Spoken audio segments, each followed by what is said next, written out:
week of exploration and relaxation in Morro Bay, we departed under sunny skies and light winds to transition from central to southern California into the Santa Barbara Channel. The forecast was yet to be another perfect crossing of 10 to 15 knots, so we were wondering what the infamous Point Conception had in store for us. We have planned a 2-week journey through the Channel Islands National Park, a national park that consists of 5 of the 8 Channel Islands off the Pacific coast of California. All 8 of the Channel Islands were designated a Biosphere Reserve by UNESCO in 1976, and 5 of the islands, including Anacapa, Santa Barbara, Santa Cruz, San Miguel, and Santa Rosa, were redesignated as a national park in 1980. During our visit, we will have stops in San Miguel, Santa Rosa, Santa Cruz, and Catalina Islands for exploration.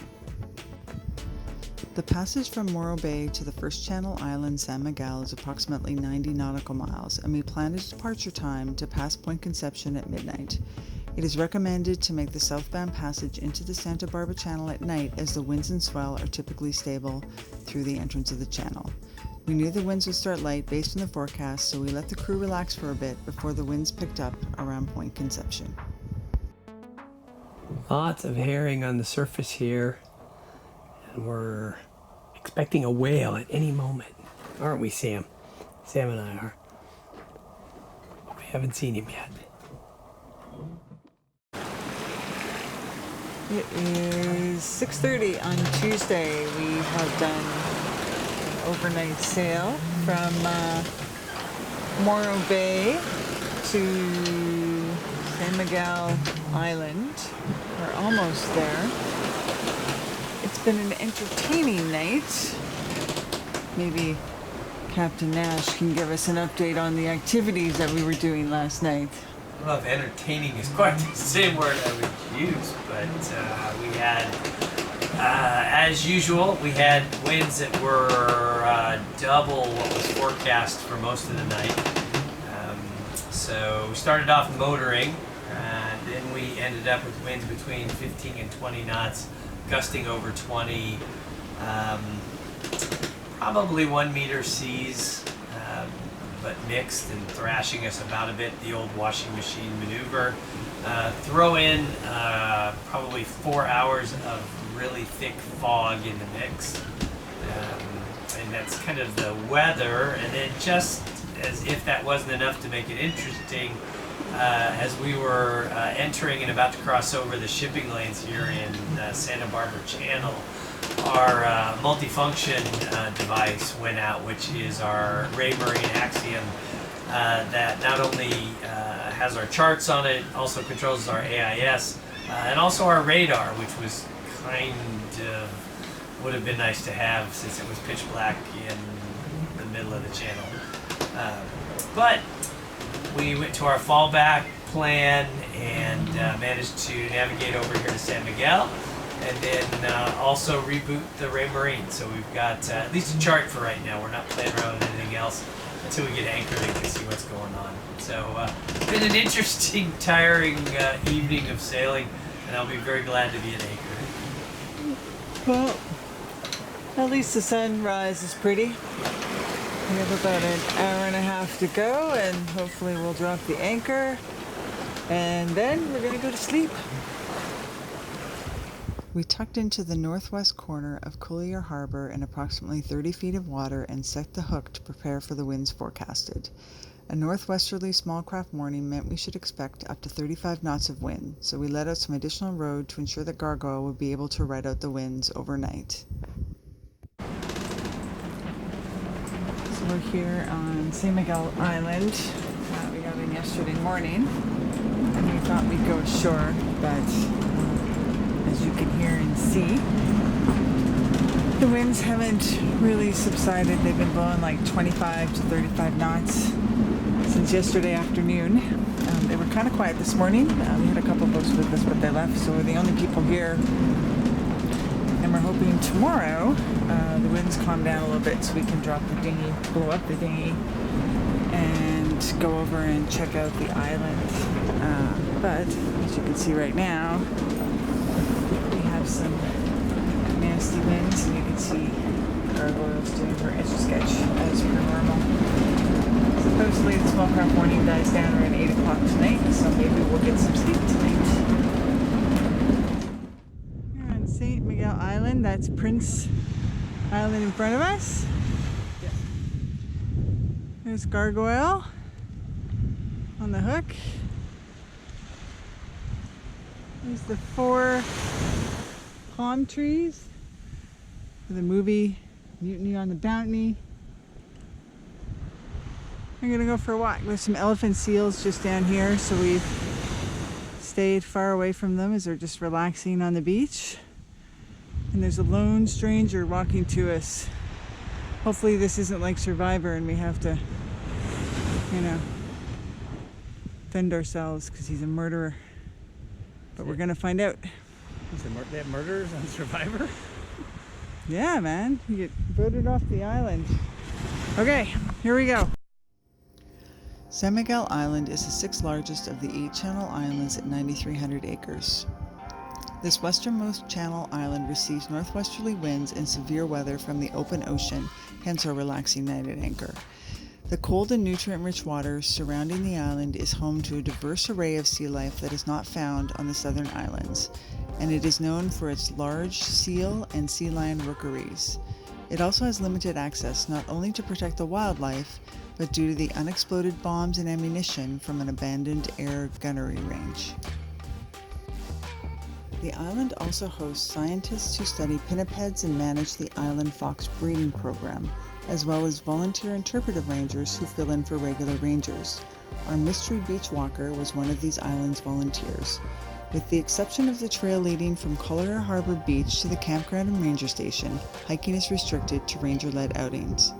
Many visitors participate in the round-trip hike to Point Bennett to view the thousands of elephant seals and sea lions, or hike to the island's caliche forest, where fine particles of sand and wind have created calcium carbonate casts where trees once grew.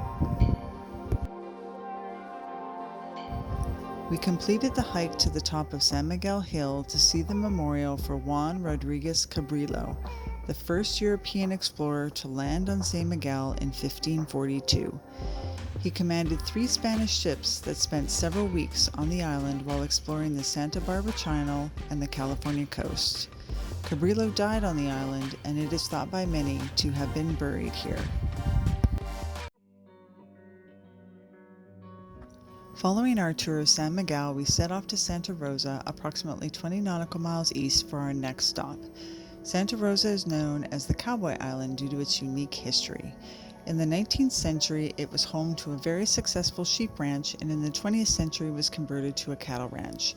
Today, the ranch structures remain, however, the island is now part of the Park Conservatory.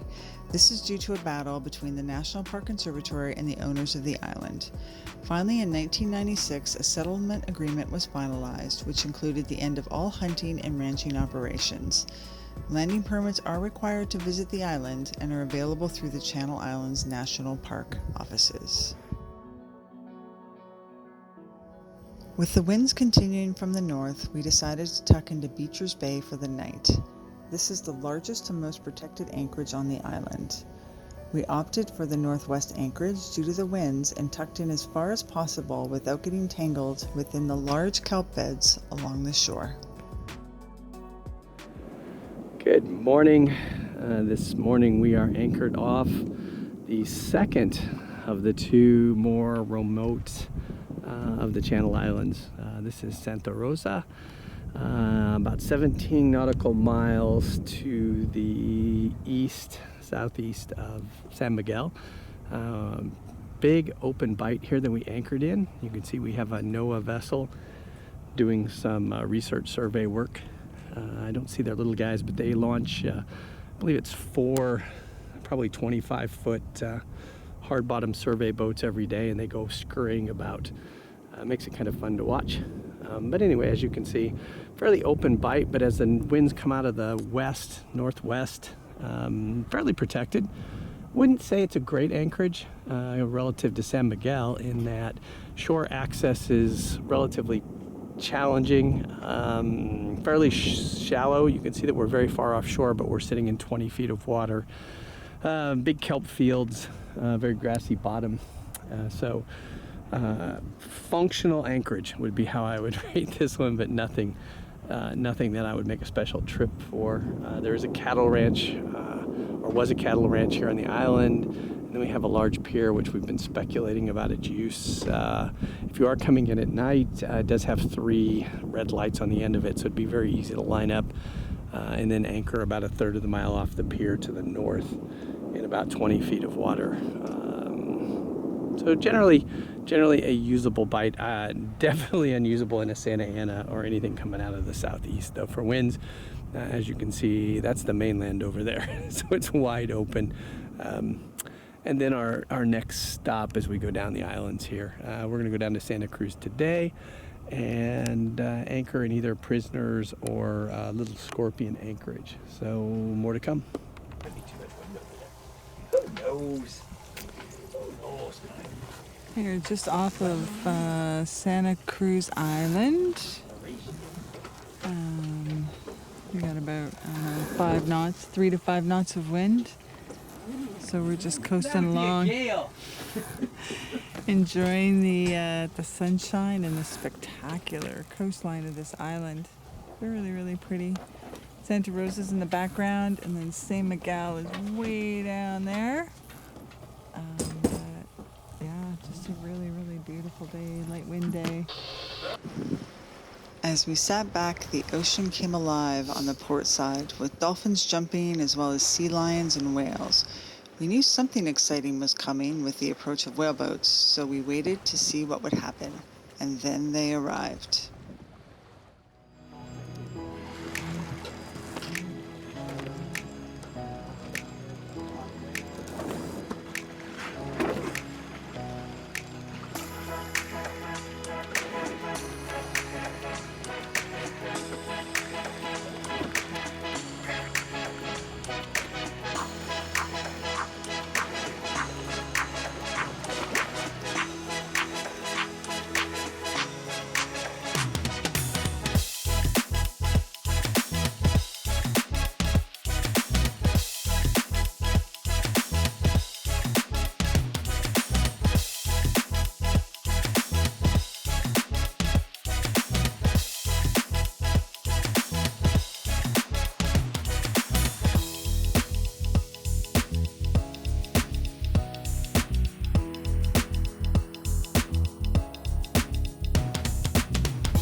Point and then Platts Point, and actually this part of the Santa Cruz Island is really, really well treed.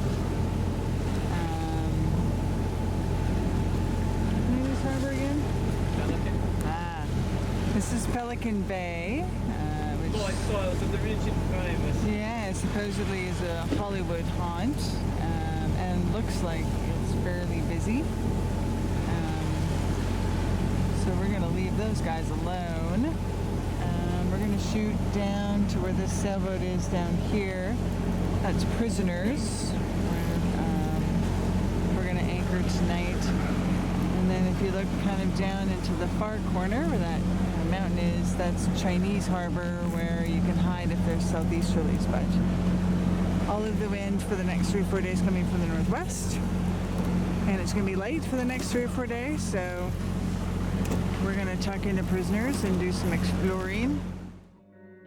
We arrived in Prisoners Harbor and moved in as close to the northwest shore as possible to avoid the swell and wind, and anchored in approximately 20 feet of water.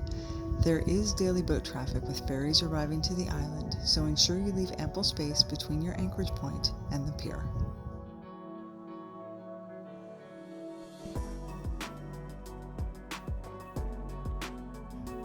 According to legend, Santa Cruz was named after a priest staff accidentally left on the island during a Spanish expedition in 1769. A Chumash Indian found the cross-tipped stave and returned it back to the priest. The Spaniards were so impressed with their honesty, they called the island La Isla de Santa Cruz, the Island of the Sacred Cross. Today, the protection and preservation of Santa Cruz Island is divided between the Nature Conservatory and the National Park Service. And yep, Prisoners Harbor received its name for 39 prisoners from the mainland who were dropped off on the island to fend for themselves in 1890. They decided not to stay long though, as they built a raft and relocated back to the mainland shortly after. Visitors are allowed to land on the island without a permit. However, longer visits require permits from the National Park Service. Visitors can camp, hike, kayak, snorkel, and even surf when visiting the island. There are several well-marked trails and roads traversing eastern Santa Cruz Island, providing visitors with access to many activities and historical sites throughout the park.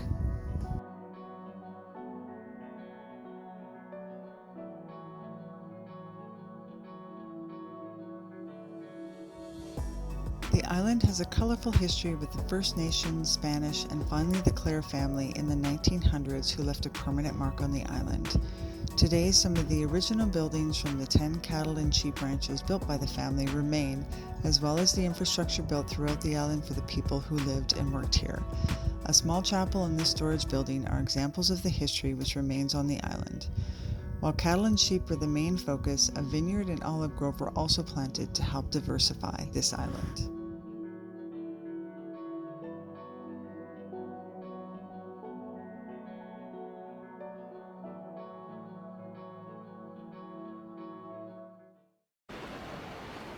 Good morning. We are still in Prisoners Harbor.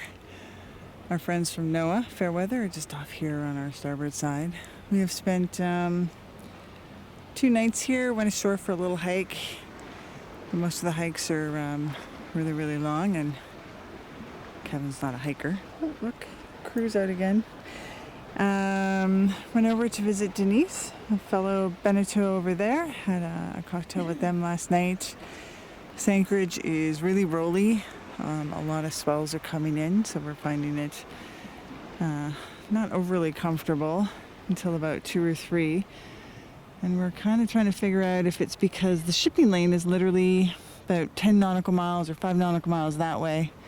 So I think all the swells from the freighters are rolling in, but you can just kind of see the coastline of California there. We're going to go around the corner. We're going to check into Smugglers because it's at the end of Santa Cruz, and it gives us a straight shot to Catalina. We don't have to go around the islands or anything. And if the weather's right, I think we're going to get up super early tomorrow morning and head to Catalina Island. But it's a nice little stop. Just know that your sleep is going to be well rocked when you're in this harbor. For our last night in Santa Cruz, we tucked into Smugglers Cove in the northwest corner, just under the olive grove for the best protection from the swell. Then we just sat back and listened to the surf roll in. So we're in Smugglers Cove still, and the tide has gone out, so now you can see some of the sandy beach. The great part is the surf is still coming in, so we get these great big rollers that sound absolutely spectacular.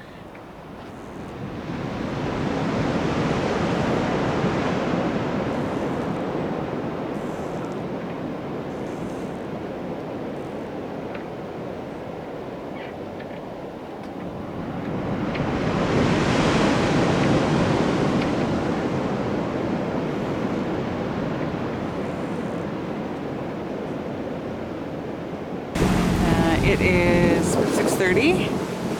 Behind us is Santa Cruz. Some fishing boats. We still have a full moon here. We are headed to Catalina Island. But we also have this, spectacular sunset. There we go. The camera's having trouble zooming in on.